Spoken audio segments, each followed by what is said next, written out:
Hallo, liebe Käferfreunde. Wir wissen ja noch alle, wie 1962 am 6. April Leonard Bernstein in New York vor das Publikum tritt.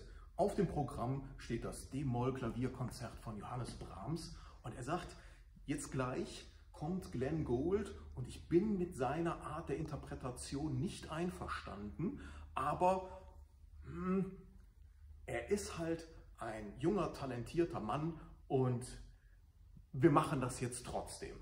Skandal, Skandal, rief die Presse und riefen die Zuschauer und das Ganze wurde groß aufgebauscht und man sprach dann davon, dass Bernstein Gould vorgeführt hätte oder umgekehrt. Das entsprach natürlich nicht der Wahrheit, denn in Wahrheit war Bernstein ein großer Bewunderer von Glenn Gould. Denn Gould war nichts anderes als ein verdammtes Genie. Er war technisch extrem gut und hatte halt seine eigene Art der Dinge, wie man sie aus seiner Sicht zu interpretieren hatte. Was will uns das hier im Käferbereich sagen? Ich will damit ausdrücken, solange man technisch sauber arbeitet, führen viele Wege nach Rom. Und nachdem ich letzte Woche so geschimpft habe über eine Zweikreisumrüstung, die technisch nicht sauber gemacht worden ist, also eine Verschlimmbesserung, wo man dann ein Mehr an Sicherheit erreichen wollte, aber unterm Strich dann mit der Umrüstung ein Minus an Sicherheit hatte, gucken wir uns das jetzt mal an, wie man es auch besser machen kann. Nämlich hier an unserem berühmt-berüchtigten rostigen Ovalkäfer aus dem Westerwald. Erstmal, wir lassen das mit der Zweikreisumrüstung. Das braucht nämlich kein Mensch. Das Auto bremst dadurch nicht besser. Die bleibt drin. Wenn die sauber verlegt ist, dann kann da im Grunde genommen nichts passieren. Es sei denn, der böse Nachbar knipst euch die Bremsschläuche durch, weil er irgendwas mit seiner Frau angefangen hat. Soll man deswegen ja auch nicht machen. Aber an so einem Ovalkäfer kann man natürlich die Bremse besser machen, denn die ist von Haus aus Mist. Den heutigen Verkehrsverhältnissen nicht mehr angepasst. Diese Bremse vom Ovalkäfer hat vorne 30 mm Belege. Das ist relativ asthmatisch und das kann man besser machen. Ich zeige euch das mal, den Unterschied.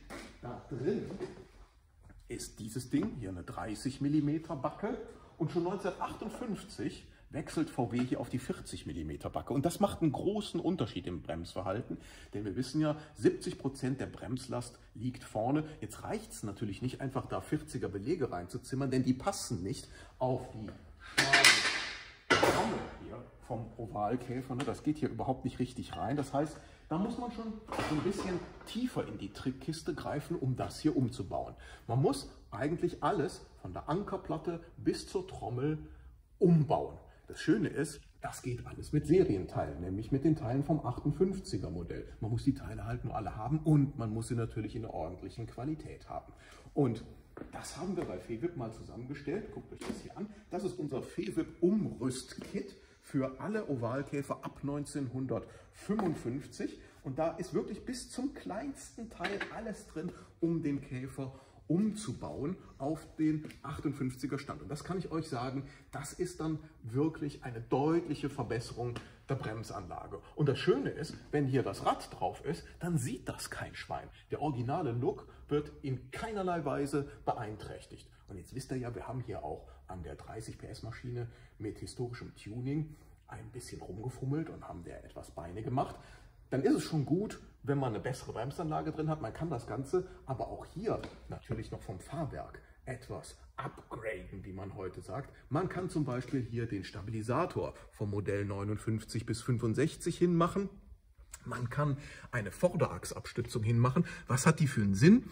Dadurch wird die Neigung des Achskörpers hier bei hohen Geschwindigkeiten etwas ins Schwingen zu geraten, wird komplett eliminiert. Das heißt, das Fahrverhalten wird deutlich besser. Auch durch den Stabilisator wird das Fahrverhalten deutlich verbessert. Nachteil hier von der Vorderachsabstützung ist, dass bei einem Knaller das Ganze sofort auf die A-Säule und auf das Chassis geht. Das heißt, das Auto ist dann schon krumm, wenn es ein bisschen vorne scheppert. Aber dafür hat man hier, wenn man keinen Unfall baut, ein deutliches Plus an Sicherheit. So, jetzt fragt ihr natürlich, wo bekomme ich denn das ganze Zeug her?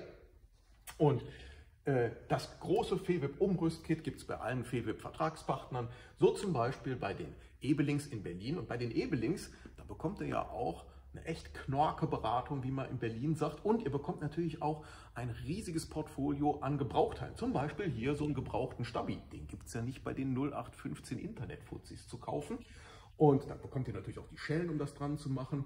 Und ihr bekommt vielleicht sogar eine Vorderachsabstützung. Die hier ist selbst gebastelt aus Teilen von der VW Kübelwagenabstützung. Oder ihr könnt bei CSP eine schöne neue Abstützung kaufen. Und was hat das Ganze jetzt mit Leonard Bernstein und mit Glenn Gould zu tun? Ich sagte es, viele Wege führen nach Rom, wenn man technisch sauber arbeitet. Das ist eine Methode, das hier zu machen.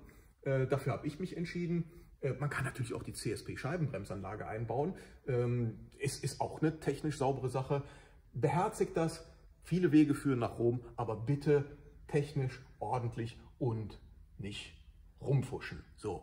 Und jetzt haben wir wieder was gelernt und am Wochenende, sprich heute Abend, da gehen wir bitte nicht Fußball gucken, sondern wir ziehen uns zurück und üben am Klavier das D-Moll-Konzert von Johannes Brahms. Schönes Wochenende, bis zum nächsten Mal.